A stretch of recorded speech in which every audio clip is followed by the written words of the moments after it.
Hello, everybody. Welcome back to episode number 74 of Winning the Division. I am your host, Ryan Smith, co-host, rather, I should say, with former NFL tight end Ben Troupe. Alongside me, former NFL tight end for the Bucks, the Raiders, and the Titans, former Florida Gator tight end. That's another story, Ben. The Gators not looking so hot right now. We won't go into that tonight. That'll be another day for another dollar. Before we get started with our players of the week and not players of the week, and obviously we headline and recap and preview week 10 and 11 of the NFL season, I wanted to get into probably the biggest two headlines today. A very quick first three headlines that I think are going to dominate the news cycle today in the NFL.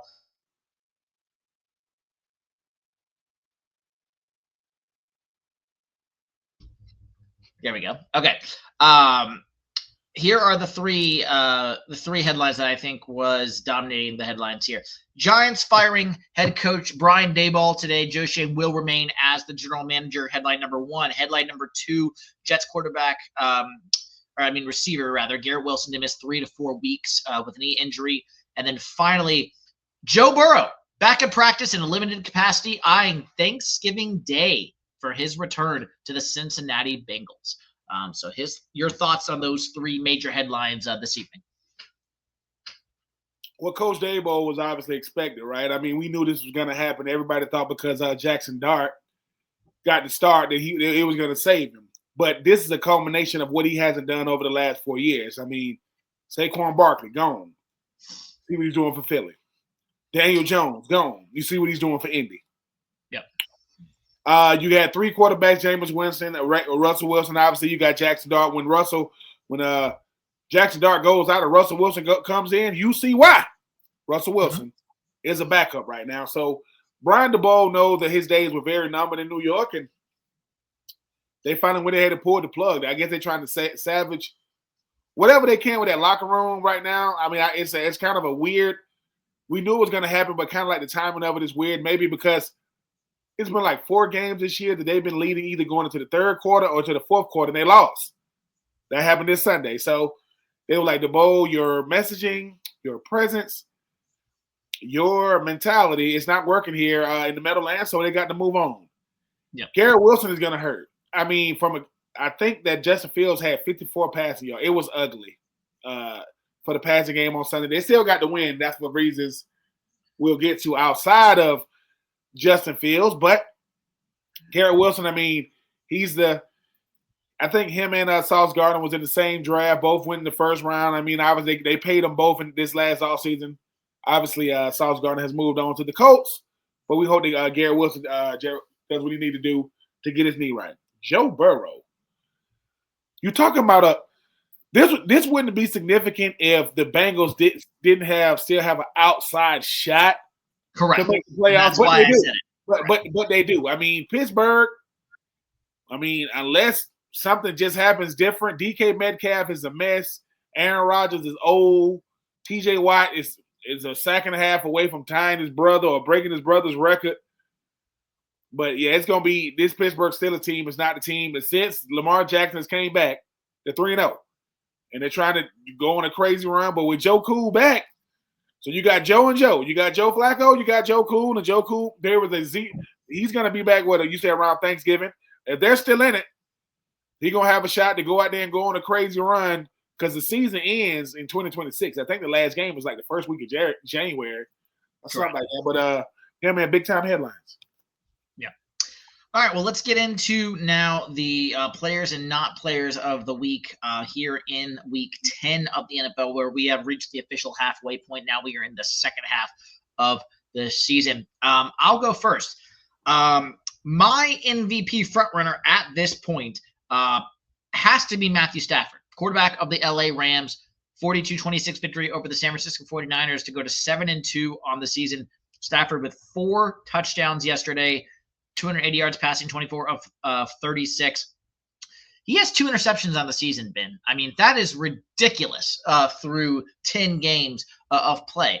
or 9 games. That's even better. 9 games for the Rams. I think they had a bye in there. So 9 games played, 23 touchdowns, 2 interceptions for Matthew Stafford. Just an absolute missile that he is on right now. He loves to deflect the praise of the MVP and people talking about that. But, he is my front runner right now for MVP. If I had a vote, which I do not, but if I did, it would be Matthew Stafford for MVP. So he is my player of the week. My team of the week is the Seattle Seahawks. I could have easily put Marcus Lawrence in here as well for 2 tutties for Marcus Lawrence. Both returns for a touchdown, fumble, sack from the quarterback's perspective. Marcus Lawrence and the Seattle Seahawks did it all with a 44-22 victory of the Arizona Cardinals. The hapless Arizona Cardinals. We'll get into them later. But Seattle and the Rams are ironically meeting up in Week 11, so that'll be an outstanding matchup next week. But these 2 teams, I think, are the best 2 teams in the NFL right now, and I don't think a lot of people would disagree with me there. Seahawks are my team of the week. Stafford, again, my player of the week. And then my not team of the week, and again, I could have chosen a lot of different ones, but I'm going to go with the Jacksonville Jaguars. You had a 19-point lead in the third quarter, and you let that slip away with a C.J. Stroud-less Houston Texans. Davis Mills, the former starter in Houston prior to C.J. Stroud's tenure, gets the win for the Houston Texans, 36-29.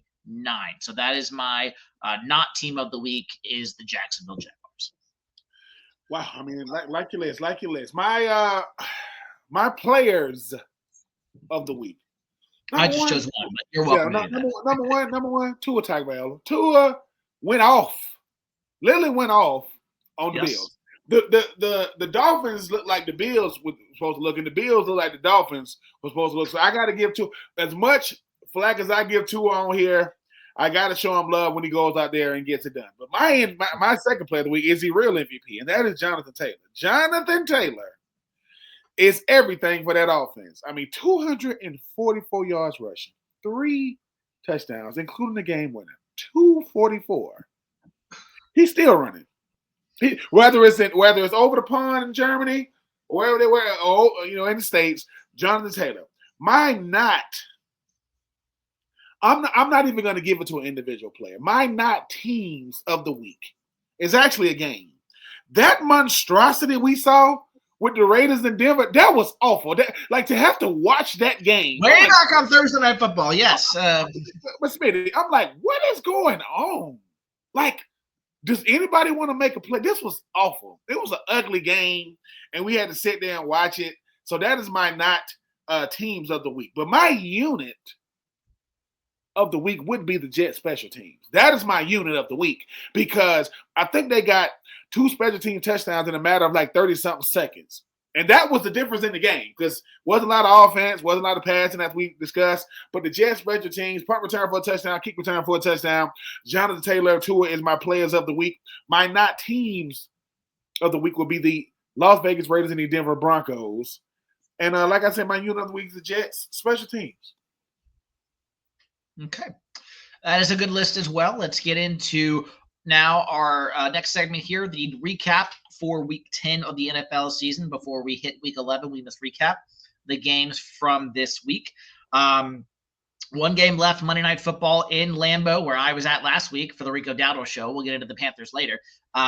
Eagles-Packers still scoreless, 8 minutes till halftime, and a barn burner there in Lambeau on Monday Night Football. YouTube and Disney still doing their standoff, so a lot of people, including myself, not watching this game tonight due to the YouTube Disney standoff.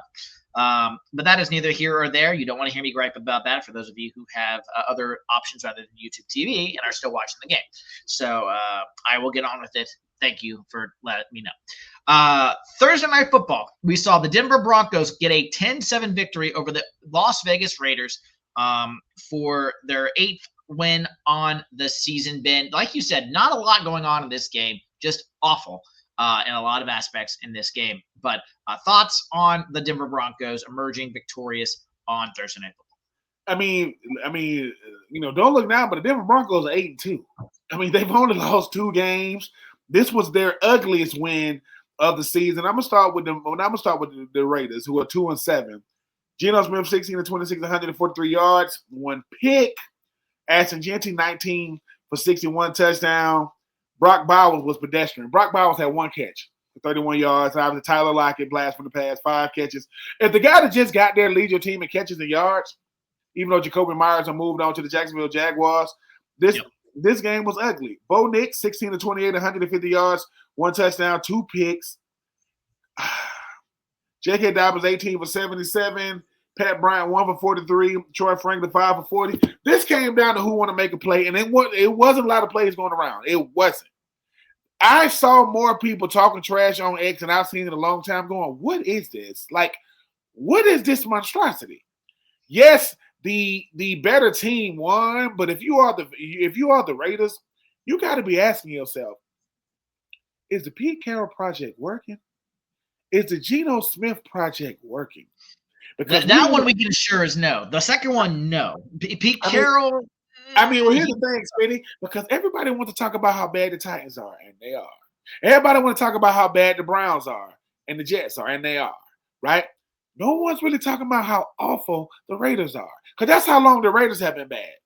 The Raiders have been bad a long time. Ben, how you know so much about the Raiders? I was there in 2008. Do you think they're giving Pete Carroll benefit of the doubt, though? I can, Smitty, but it's like me and you always talk about. The hardest thing to build and the only thing that is going to sustain you is culture. You got to build it though. It's gonna be, and it has to start with 2 people: the head coach and the quarterback. Well, I can appreciate Pete Carroll because Pete Carroll's living off his resume for what he done in Seattle, obviously what he done at USC and all these different things. This ain't Seattle. This is the Raiders. And the Raiders were bad in Oakland. They were bad when they was in LA. Now they bad because they're in Vegas. They are bad. And I don't know what's gonna have to happen. John Gruden came through and didn't do anything. Lane Kiffin was there and didn't do anything. Tom Cable was there and didn't do anything. I mean, it's ugly. And I think if you are a Raiders fan, outside of having the best uniform combination, that's the best color scheme. Yeah, I mean, silver and black, you can't mess that up. There's nothing. Brock Bowers is being wasted. Ashton Jeanty, you don't know what kind of running back he's going to be. And Geno Smith thought we were going to have to get that old thing back, what we did in Seattle. Nope, Seattle, no Pete Carroll, no problem. Pete Carroll's in Vegas, huge problem. Huge problem. Let's go ahead and get this one out of the way, but I'm going in chronological order, so this would be the next game regardless. The Indianapolis Colts get their 8th win of the season, 31-25 in Berlin over your Atlanta Falcons, 31-25. Falcons now 3-6 on the year. Jonathan Taylor, I'll let you talk about him since he was your player of the week. But I will say he joined Adrian Peterson, Jim Brown, and Derrick Henry as the only running backs with multiple career games with 200-plus rushing yards and 3+ rushing touchdowns. His 286 scrimmage yards on Sunday are the most in a player by Colts history, overtaking former St. Louis Ram, but he did start his career here, Marshall Faulk's 267 yard game in 1998. Smitty, this game came out to one thing and one thing only. I know you can say Jonathan Taylor. It's the inability to finish. The Falcons actually they led a lot in this game. I mean, Michael Penix, he wasn't. 12 or 28, 177 yards, 1 touchdown. Bijan Robinson, 17 for 84. Tyler Aguilar, I mean, he had 11 for 57, 2 touchdowns. Drake London, 6 for 104 and a touchdown. Kyle Pitts, 2 for 38. But then you come over here to the here's the thing. Daniel Jones with 19 to 26, 255 yards, 1 touchdown, 1 pick. Very pedestrian. But here comes Jonathan Taylor. 32 rushes, 244 yards, 3 touchdowns. I'm going to show you something real quick. Jonathan Taylor had 32 rushes for 244 yards. Bijan Robinson had 17. The Falcons do one thing every week that is bothersome. They don't feature Bijan. Why? Why don't you feature your best player? You know what they're gonna.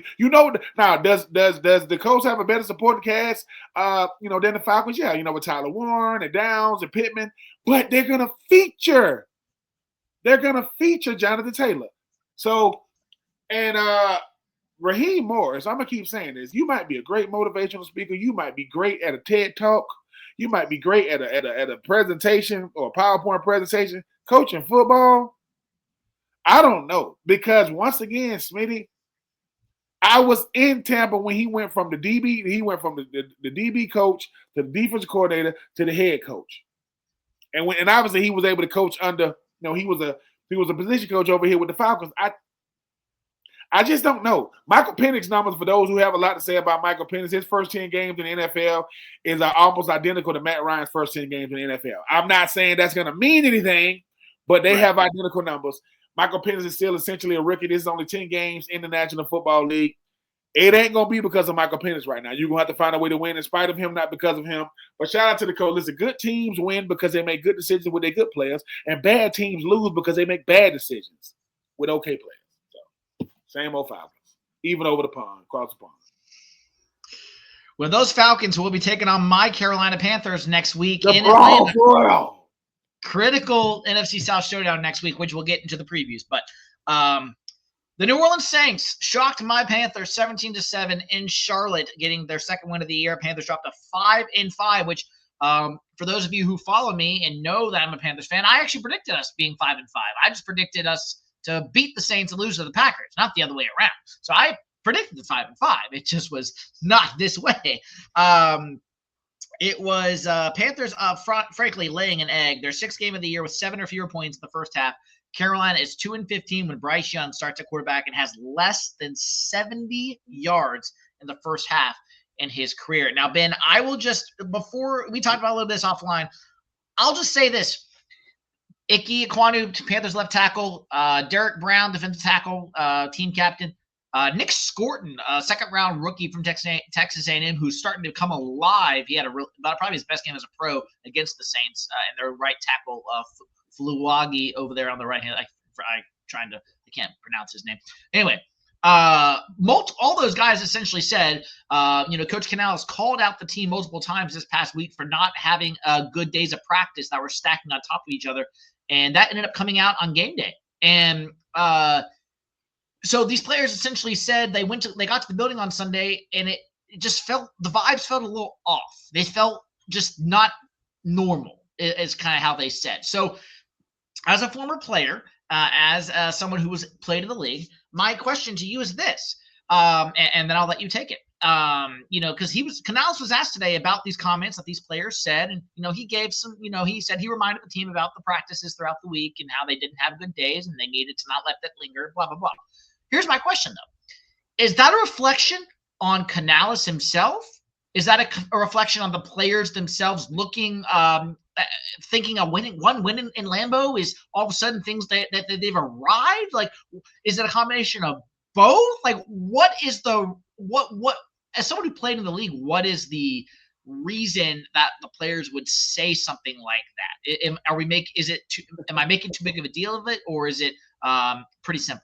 No, you're not making too big of a deal with it. That's what happened. Frustration is like boiling water, man. It's gonna boil over. And Derek Brown, you talk about the tag, you talk about Coach Canales. Sometimes I got to try something different, fellas. These private conversations aren't working. These practices aren't working. So maybe we start calling each other out to the media, right? It's letting you know, because I guarantee you, these are last results. When you start talking about what these guys are trying to do. Is it a reflection of Coach Canales? Yes, because Smitty, the same thing I said about Raheem Morris, the same could be said about Coach Canales. We don't know if he's a good coach. You just don't know, because what is the one key indicator if you're a good coach? It begins with an R. Respect. They respect you, because now you coaching grown men. This ain't like college to where I'm the head coach. I'm the biggest. I might not be the biggest face in town, but everybody knows who I'm the biggest ambassador because I've been here the longest. Coach Canales, the jury's out, sir. We don't know. Outside of your conservative play calling, because first players gonna call out each other, then they're gonna start calling out the coaches, then they're gonna start calling out the coach. It shouldn't happen that way, Smitty. But no, whenever behavior in private starts being known in public, it would be like, Smitty, why don't nobody know what's going on between you and your wife? Because that's y'all household. Your wife ain't finna be out there parading what y'all do. Hey, man, we keep that in house. Well, you can look at the NFL the same way. It's a family. Nobody wins with a family feud. They feud. And when you can't win on the field, you start doing stuff. You try to start winning press conferences. That's not going to work. Because even if what you're saying is true, you keep it private. Because, Smitty, you know what they're doing now, right? You just gave me, a journalist who don't need no help with asking questions to ask. So now is the team chemistry? Or guys showing? Remember when Tua was doing all that talking?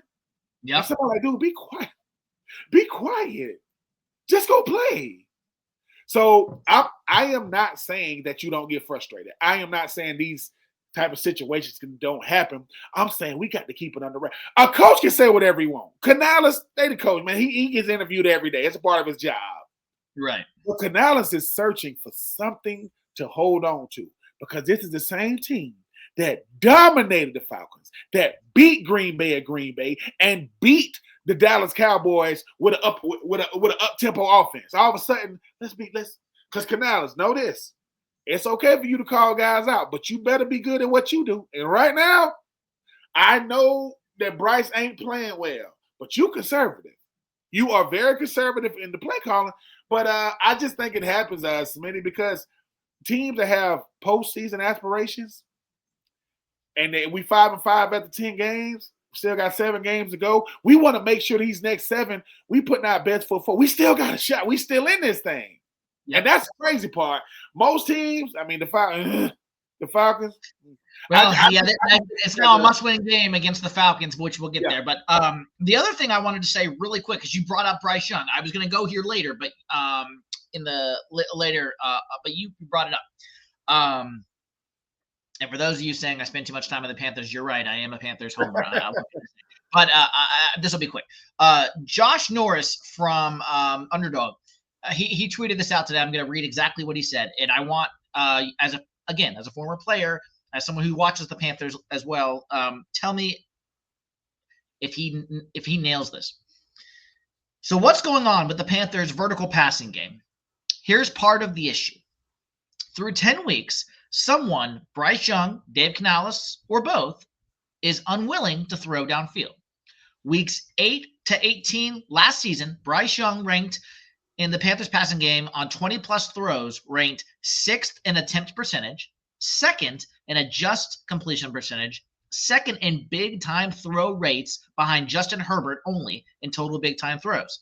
In the same 10-week sample size this season, that has dropped to 31 in attempt percentage, 7th in adjusted completion percentage, and 5th in big-time throw rate. So someone is scared to turn the football over. They're playing it safe, prioritizing the run game and defense, but the ceiling must be expanded with a successful under-center ground game and a couple of shot plays out of similar looks with extra protection is a start. Anyway, that was a lot. That was a lot there by Josh Norris of Underdog. So thoughts on? I concur. I concur with every word. But when you say unwilling to pass, throw it deep, are they calling that? Are we calling the plays? We obviously don't know. Correct. We don't know. So here's the thing. Every week you watch Carolina, there is no consistency. The only consistent thing about Carolina is Dowdle. You know what you're getting from him if they give him the ball. Correct. The thing about and Derek Brown. Derek Brown. Here's the thing, though. Is Coach Canales playing to not lose because you still losing? Or are you calling aggressive plays to put pressure on the defense? If I'm an offensive player, that means I am disrespectful by nature. I'm offensive. Yeah. I mean, I'm coming at people all the time. I'm going to keep saying this about Bryce Young and Coach Canales. Right now, Bryce Young is not playing well. I get it. I still don't think he's a bottom of the barrel quarterback. I think he's mid-tier. I think he's between like 15 to 20. And he can go from 15 to 10. He's more 15 to 20. He's not 25 to 32. He's not. I don't think he's that at all. There are a lot of people who would disagree with you. I understand. And they have but the only thing that builds confidence in life, especially in football, is evidence. There is no evidence that Coach Canales is going to call aggressive plays week in and week out. Because sometimes, you were at the game of Green Bay. You've been there. Sometimes you won't say what kind of throw is that. You'll go, what type of call is that? You're looking at the call like, what type of call? So sometimes you're talking to Bryce, and sometimes you're talking to Coach Canales. The problem is you're talking to Coach Canales too much. Bryce, we can look at the end result. We can say, oh, he only had 172 yards. I get that. His number one receiver is still a rookie who can't beat you over the top. His complimentary receiver, who's supposed to be your over-the-top guy, is able to get, and sometimes he's on a milk carton, right? A lot of people think he's a bust at this point. Is that Coker is the reason why Hunter Renfrow isn't playing, right? Jimmy Horn Jr. He can take the top off, but he's not going to be in the lineup enough. So what you're trying to get is give me consistent play calling, and I'm gonna keep saying this about pushing the ball down the field. Throwing the ball deep has nothing to do with completing passes. It's about attempts. Because sometimes I got to get you wouldn't be surprised how close those safeties are to the line of scrimmage because they know Ted McMillan can't beat me over the top, and they're not gonna throw it over the top. Just throw it sometimes. So all the criticism of both Canales and Bryce Young is warranted. I mean, and I can agree with it, but I'm going to keep saying this about Canales. What is keeping him from pulling the trigger? What is it? Like, I'm never, ever going to blame a coach for what a player controls. Bryce controls out there between them lines. But Smitty, he can only play with what he's giving. And I'm talking about the calls. The calls. And I would just want to know what type of calls. Because if you're not being aggressive on offense, you're being conservative, which means you're playing to lose or we're playing to not put ourselves in bad situations. If Bryce don't just fumble the football and throw an interception in the first quarter, he do all right with the ball. He don't just turn the ball over like crazy. But I just hope for the next 7 games, you develop an identity. Because right now, Carolina don't have an identity on offense. Unless you want to call being inconsistent an identity, and I know some guys out of Atlanta are about as inconsistent as it gets. So you're gonna have to develop that. Yeah. The Chicago Bears get to 6-3, 24-20 win over the New York Giants, who fall to 2-8 on the season. As I said, Brian Daboll was fired today after that loss. Caleb Williams scrambled on 6 of his 13 dropbacks in the fourth quarter, recording 3 explosive plays, including the go-ahead score with 1:54 remaining in this game. Jackson Dart exited with a concussion. But he did score 7 rushing touchdowns this season, matching Cam Newton, former Panther quarterback, as the most by a quarterback through their first 7 career starts. I'm just going to say this. I'm going to keep it short and sweet. 2 words. It's working. Ben Johnson and Caleb Williams are on the same page. I'm not saying they're going to stay there, but it's working. Because what Ben Johnson is doing to Caleb Williams, he's coaching him hard, he's holding him accountable, and he's putting him in position to be himself. Quarterbacks have to be themselves within the scheme of an offense. Not make me – he's going to have to conform, but I get to be myself. When Caleb Williams is playing like that, that's scary. Because they should have lost that game. The Chicago Bears sealed Brian DeBoer's they sealed his fate. They were like, dude, they're going to come back and win. And they did. They did. Jackson Dart gives you all he got, man. 19-29, 243 yards, no touchdowns. You talk about Darius Slayton, 4 for 89, no touchdowns. But then the story of the game was Caleb Williams, 20 of 36, 220 yards, 1 touchdown. And then you talk about Caleb Williams, 8 for 63 and a touchdown. What the Chicago Bears have realized is Caleb Williams going to get us there, but the team is going to keep us there. The team. We got a quarterback that can take us there, but we got a team that can keep us there, and that's what they're doing right now. It's working. Right now, the Ben Johnson, Caleb Williams experiment is working because when a head coach holds the quarterback accountable and he treats him like one of the guys, even though he is the guy, that stuff resonates. Nobody is off limits to criticism. Nobody is off limits to getting coach hard. Nobody's off limits to feedback. But guess what? It's working. And dare I say, the monsters of the Midway, they getting it done. And Jordan Love, Minnesota, Detroit, this division might end up having 2, maybe 3 teams in the playoff if it keeps on the way it's going. Let's keep it going here. I lost my place. There we go. The Houston Texans get to 4-5 without C.J. Stroud, 36-29 over the Jacksonville Jaguars, who fall to 5-4 on the seasons, are in our dangerous position of sliding out of the playoff picture. The Texans' 19-point comeback, second largest in franchise history, trailing their 21-point comeback against the Chargers back in 2013. Say what you say. You would sound like Optimus Prime. Yeah. Which part? Texans over the Jacksonville Jaguars, 36-29. Jacksonville now 5-4 of the season. Houston 4-5. on the season, and their 19-point comeback, second largest in franchise history, chilling their 21-point comeback against the Chargers back in 2013. The fact that the Jacksonville Jaguars led 20-3 at one point, I think 29-10 at one point, they lost this game 36-29.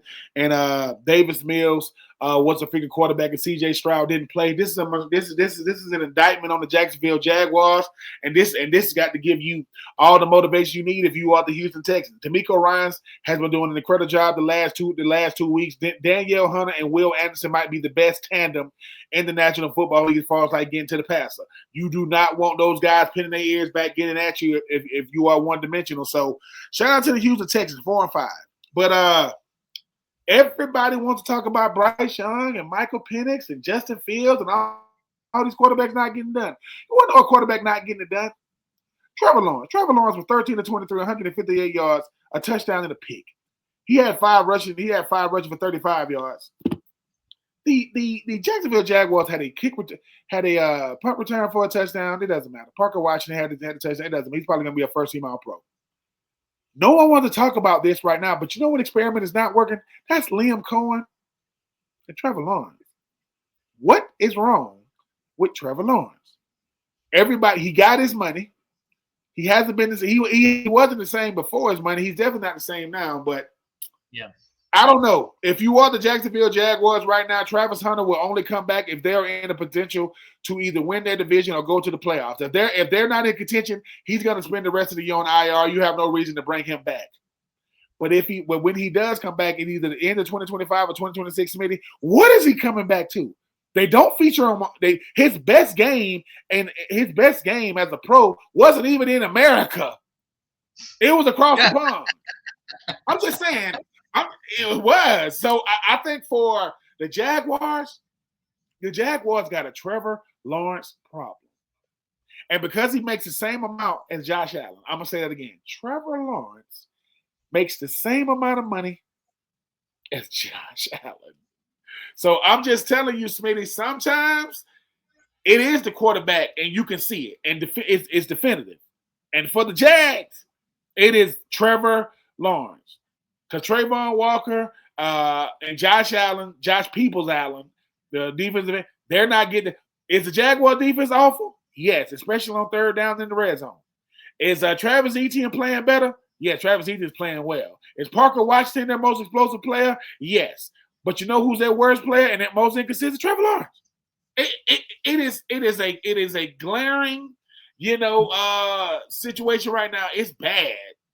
And I know I know guys that, listen, Trav and all those guys that do a great job of covering the Jaguars. If your starting quarterback, if your franchise quarterback is holding you back, that's a lot of money, Smitty, because you got to think about you can't just move on with that much money. It'll hamstring you for the next 3 or 4 years with all that money. Trevor Lawrence is bad. He's not okay. He is bad. And that's what people that root for the Jags and cover the Jags, they're trying not to say that, but he is. He's bad, and he's been bad for a long time. Yeah. So, yeah, the Colts are running away with it. The Colts are running away with the division. The Texans are finding their stride. The Jaguars seemingly are falling off the cliff, and the Titans are the Titans. Maybe their tight end, Brenton Strange, who just had his IR window to return opened up. Maybe that'll help Trevor Lawrence. He was, I know, a big target for him in the first few weeks of the year before he went down with a knee injury. That obviously will hopefully help Trevor Lawrence. We'll see what happens there. Miami Dolphins 3-7 on the year now with a 30-13 victory over the Buffalo Bills, who followed a 6-3. Tua Tagovailoa was great, like you said, but for Buffalo, this is their 17-point loss, the team's largest to Miami since Week 11 back in 2011. I'm going to say this, and I'm going to mean this. Tua, I apologize. Because when it rains, it pours, right? And everybody was trying to, pour salt on the wound. Everybody had a lot to say, including myself. It was a lot going on. But think about this. No Tyreek Hill. No Jalen Phillips. No GM. No problem. You beat the Bills. The Bills that had Josh Allen. That was fully healthy with Kincaid You know, you talk about Keon Coleman, you talk about Bosa. Here's the thing that no one wants to talk about with the Bills. What's going on with the Bills? Like, the Bills are going to be there. Are they going to make the playoffs? Yes. Are they going to win their division? No. That's New England going to win their division. They're going to be a wild card. They're not going to win their division. You know what Josh Allen gets that Trevor Lawrence don't get? That Bryce Young definitely don't get? The benefit of the doubt. Every time he loses, it's not his fault. It's everybody but Josh Allen, right? Oh, no. If they would have did this, if they would have did that. Josh Allen was 28 of 40, 306 yards, 2 touchdowns. That's like garbage touchdowns, right? If you are the Bills, McDermott, I know Coach Dabo just got fired for the Giants, right, Smitty? If Sean McDermott squeezes into the playoffs and is one and done in the playoffs, they're gonna let him go. Because you got too much talent over there. You got the former MVP over there. So it's all about the Dolphins, though. They said that Mike McDaniel was trolling the Dolphins after the game. Enjoy this win. So, I go out. Hope I didn't. Damn. Yeah, Jordan got it.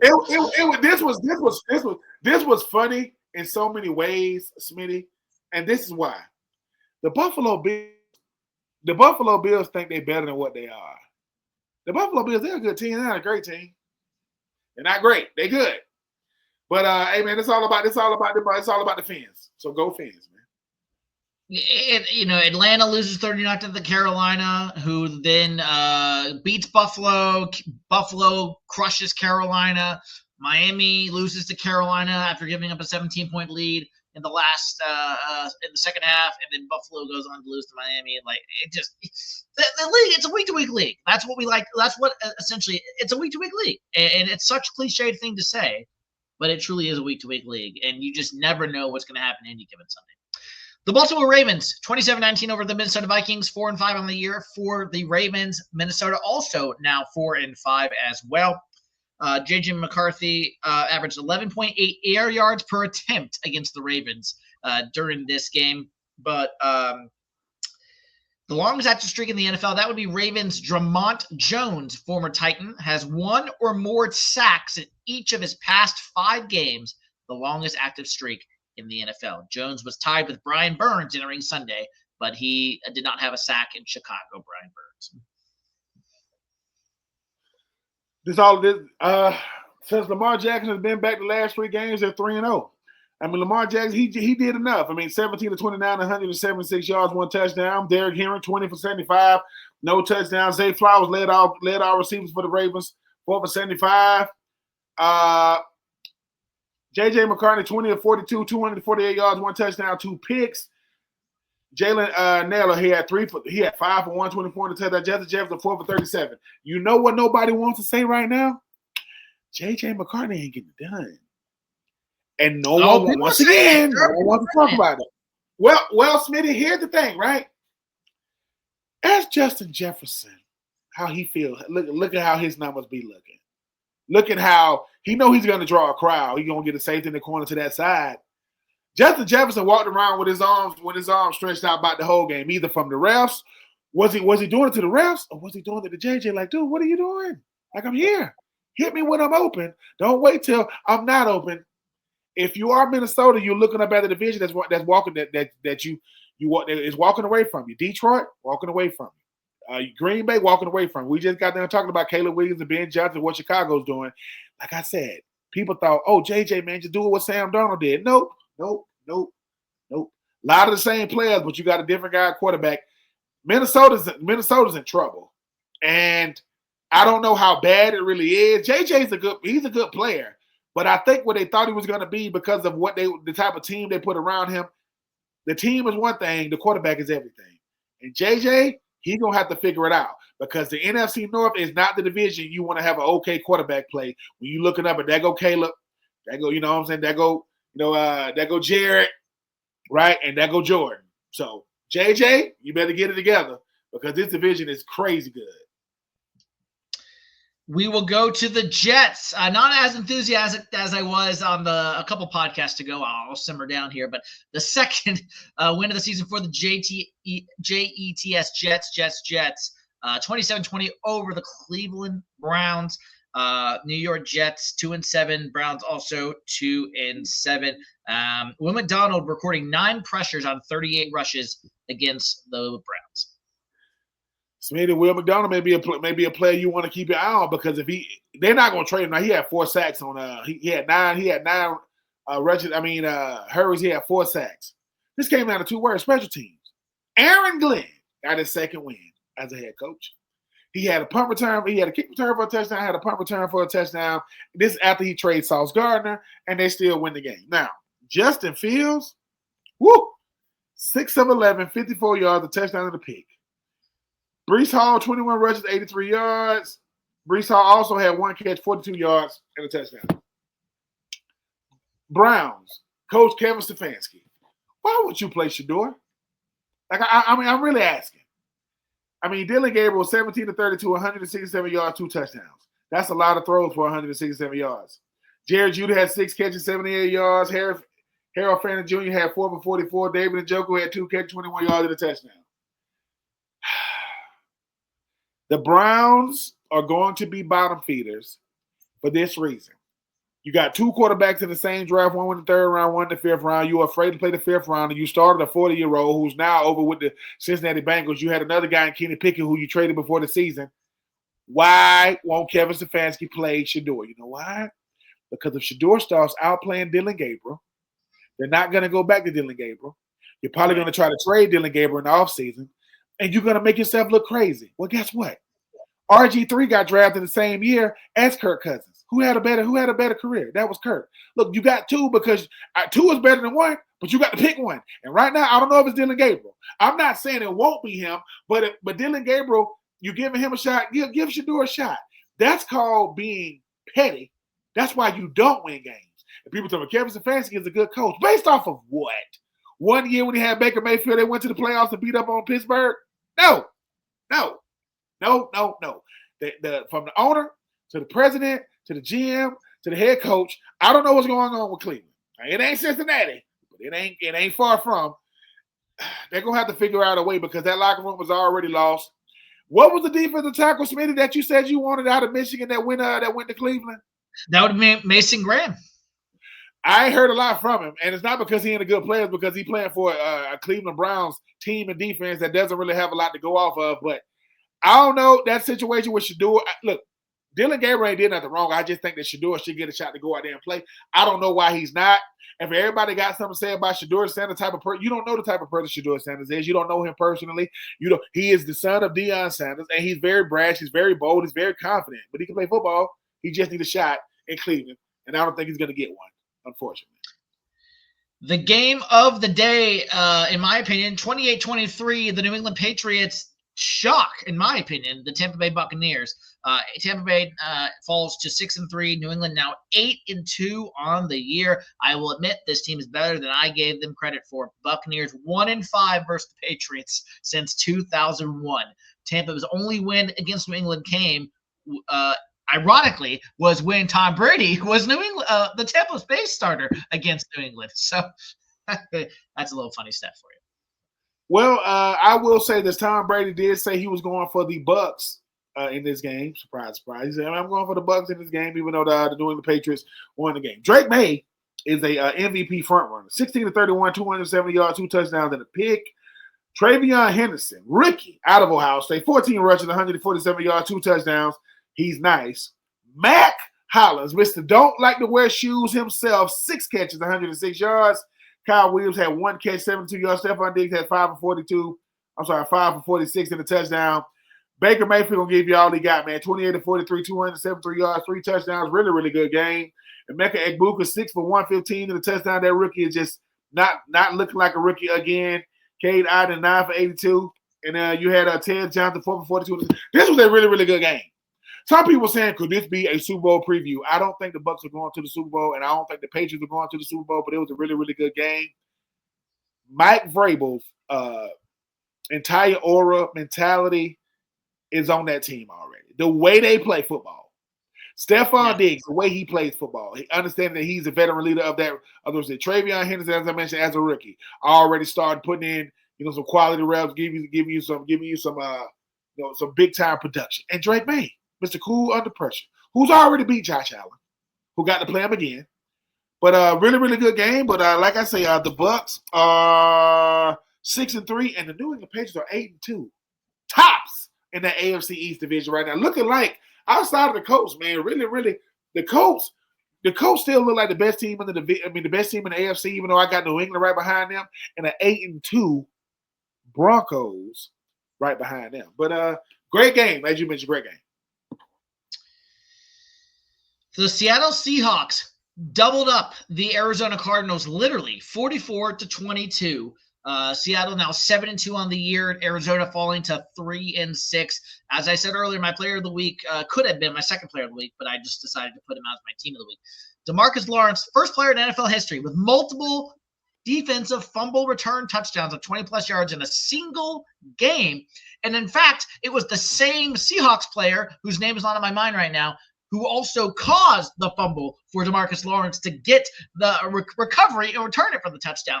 And then, Bill, we've got articles that are talking about Kyler Murray going and trying baseball now instead of football. But yeah, breaking news: Seattle's defense is outstanding. Yes. Oh, Kyler Murray, sit your behind down. Just sit down. I know we got to report it. He's going to try baseball. To do what? To do what? Like, once again, just like that Tim Tebow stuff, man, because, I'm a high-profile player, people going to give me a shot to come to like a AA, AAA, whatever, minor league team. Stop being disrespectful to the guys that only want to play baseball and they may never get the call up. He might want to try baseball. Well, maybe sure the football ain't working out. I'm just saying, like it, Kyler. But anyway, Sam Darnold, 10 for 12, 178 yards, 1 touchdown, 1 pick. Jackson Smith, and Enigma might be the best receiver in football, 5 catches, 93 yards, and a touchdown. Jacoby Brissett gonna give you all he got. The 22 of 44, 258 yards. Trey McBride he's my favorite tight end in the league. I mean, 9 catches, 127 yards, and a touchdown. They're wasting that young man's talent. Seattle, right? 7-2. They dangerous. Seattle, they are balanced on offense. They got a number 1 receiver. They got a big-time running back. They got a big-time quarterback. They got a defense that can hurt. Their front 4 is nasty. You talk about DeMarcus Lawrence. I mean, you talk about Williams and those guys. They are nasty good, but they got that culture up there, man. I keep telling you, that culture in Seattle is real. Coach McDonough is doing a really, really good job. And like I think Kyler Murray, I think you called it, Smitty. I think he's played his last down as a Cardinal. I don't think he's gonna be in a Cardinals uniform. Not because he's not a good player, but I mean, you know what you're getting with him. Marvin Harrison Jr. gonna get to go to it. I don't know who his quarterback gonna be, but he's looking forward to it. But yeah, it's Seattle. Seattle's doing Seattle type things, and dare I say, they are the class of that division right now. Even though you know that that the 49ers ain't gonna go quietly into the night, and the Rams, well, they got Matthew Stafford, who just we'll see them this coming week. Seattle Rams first meeting. We'll see when we preview week 11. Yeah. So that should be a very good one. Also doubling up with the exact same score, I should add, the Detroit Lions 44, Washington Commanders 22. Detroit 6-3 on the year. Commanders now falling to 3-7, playing without Jaden Daniel, who I believe is on injury reserve, or he may not be, but he's out indefinitely. Playing without him in this game. And Dan Campbell took over play calling for Johnny Morton, their first-year play caller, who replaced Ben Johnson after he left to be the head coach of the Chicago Bears. But Jahmyr Gibbs, 5th player in NFL history to score more than 40 touchdowns before turning 24 years old. Golly, this is a great class. Joining Hall of Famers Barry Sanders, Randy Moss, Emmitt Smith, and Jim Brown. Woo! The thing about this Detroit Lions team, you have to do certain things to beat them. You either got to shut down the run game, make it one-dimensional on offense, or you got to neutralize the passing game and kind of make sure those guys, the law officers of Gibbs and Montgomery, don't go off on you. Well, they didn't get the memo over there in DC. As you mentioned, 15 rushes, 142 yards, 2 touchdowns. Dave Montgomery had 15 rushes, 71 yards. Jared Goff, 25 for 33, 320 yards, 3 touchdowns. You mentioned Jameson Williams, 6 for 119 in the touchdown. Amon St. Brown, 5 for 58 in the touchdown. Jahmyr Gibbs also had 3 for 30 in the touchdown. Marcus Mariota, gave you all he had 16 to 22, 213 yards, 2 touchdowns. This Lions team plays bludgeon-type football.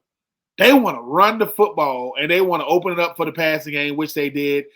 The Commanders had a shot until they kicked the ball off. They wasn't going to win this game. It's too much firepower over there. We are looking at a Detroit Lions team that has fully revamped their entire look from top to bottom, from head coach to two brand new coordinators on offense and defense. Doesn't matter. They still 6-3. They still trying to keep.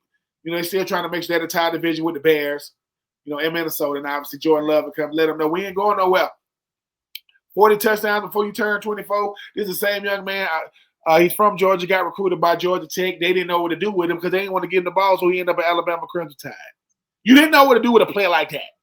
Come on, Georgia Tech. Let's do better. The San Francisco 49ers fall to the LA Rams, so 42-26. LA now 7-2 on the year. The Niners 6-4, and I might just give Kyle Shanahan the coach of the year with the way he's doing this with this roster, losing Fred Warner, Nick Bosa, Mikael Williams. There's a lot more I can name on defense side of the ball. Brock Purdy, oh yeah, he's out. Brandon Ayuk, oh yeah, he's out. George Kittle was out. Ricky Pearsall was out. Ricky Pearsall's out. George Kittle was out for a huge chunk of this season. He's back now. CMC and Trent Williams, their two most injured players, are somehow still there.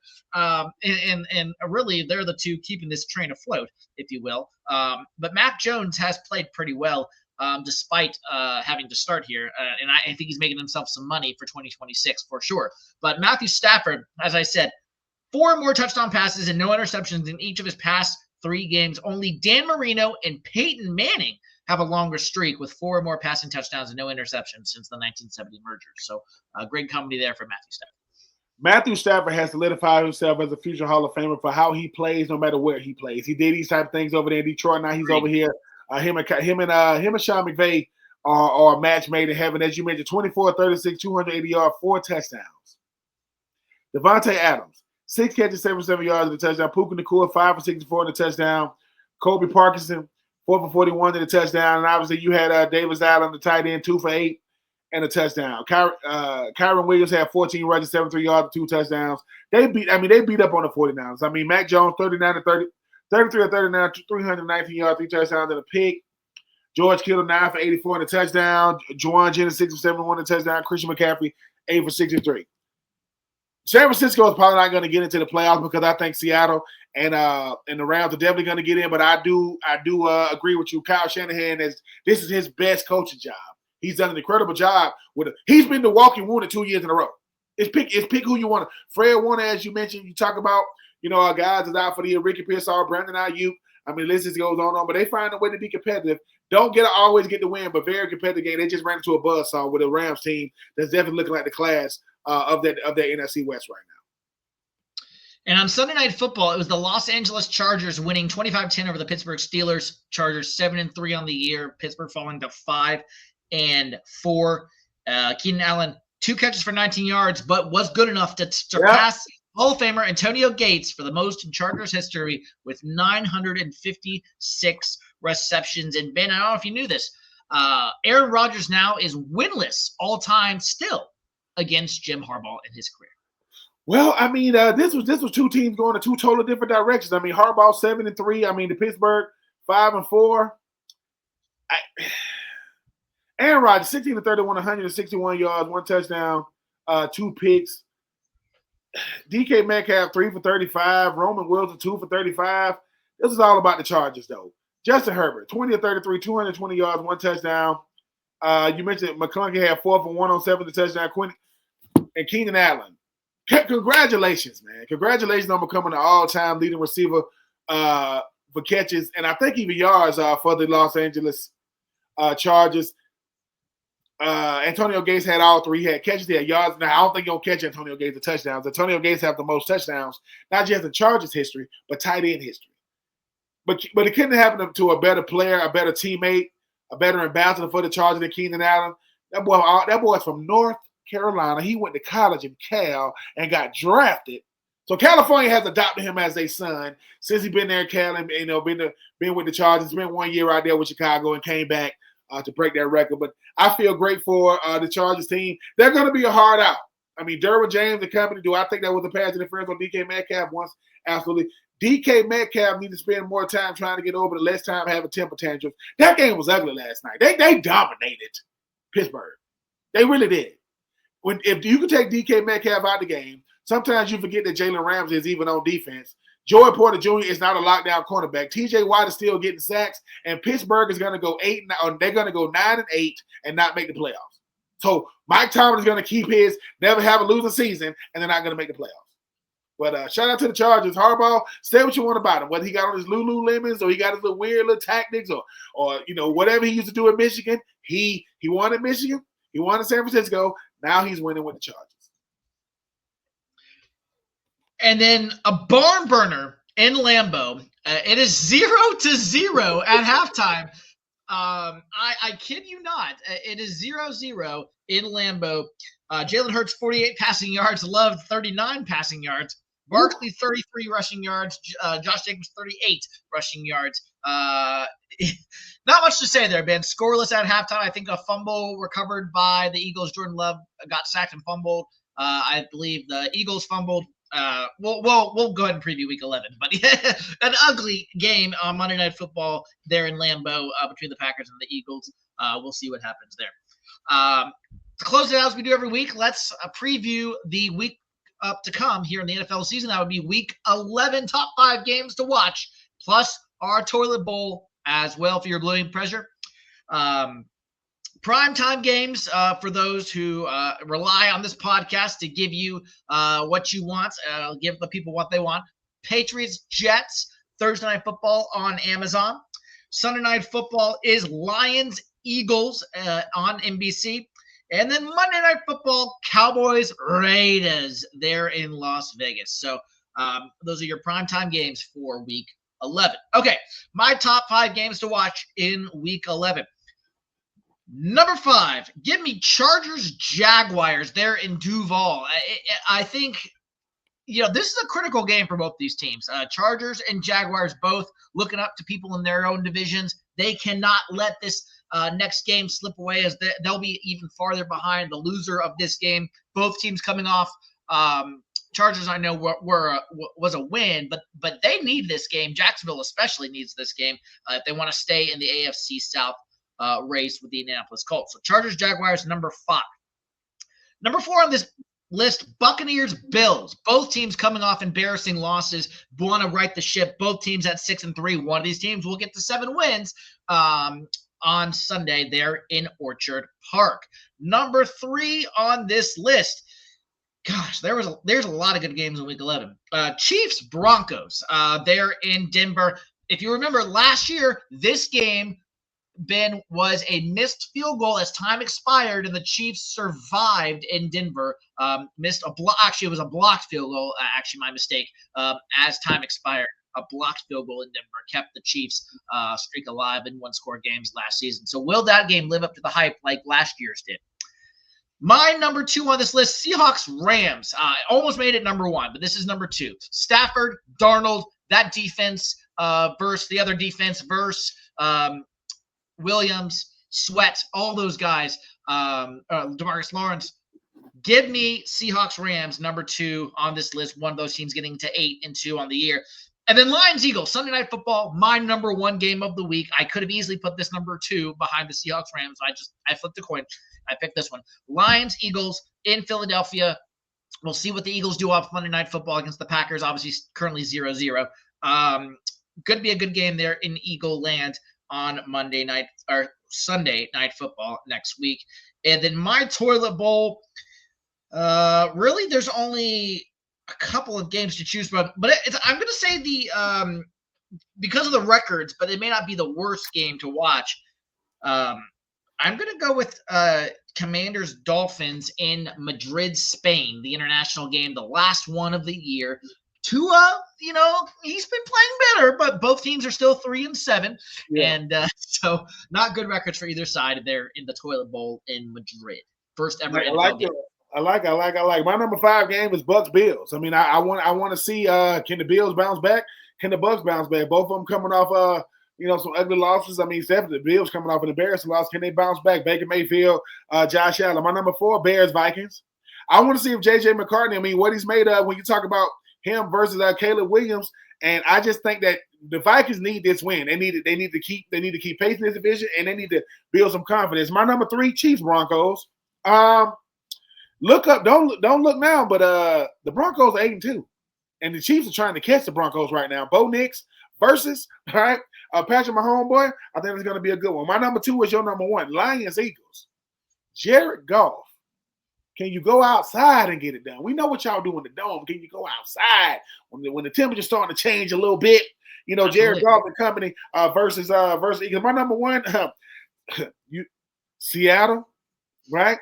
And the Rams. I just think that Sam Darnold knows, hey, I know what I'm building. I know what we're trying to build, but Matthew Stafford said, yeah, but you got to come through us, though. We respect y'all, but we ain't running from nobody. And my toilet bowl, Texans, freaking Titans. And I cannot stand the Texans. I cannot stand them. They are not the original Houston team. That would be the Oilers. So y'all allow little brothers, right? Yes, the Titans have already been to a Super Bowl. Houston has never been to a Super Bowl, so don't even try that. But it is the health of CJ Stroud. I don't know if he's going to play, and I don't know if it's going to be Dave Mills again. But Texans and Titans, the Titans are the worst team in the league. The Texans are trending up, but we'll see. But I think the Texans are going to beat the brakes out of the Titans, not because the Titans are a bad team, but because they have no culture, they have no identity, they have no head coach. So we'll see how bad of a recipe that is come this Sunday. That'll do it for episode 74 of Winning the Division for Ben Troupe. I am Ryan Smith. Rate, review, and subscribe wherever you get your podcast. Remember, as we say here on Winning the Division, you were either winning your division or you were just in your division, just like the Titans are at this current moment, has been said worst team in the league by a lot this year. Leave your questions, comments on YouTube, Tobacco Road Sports Radio, Keep Pounding Podcast Network, Fans First Sports Network. We'll be back next week for another edition of Winning the Division.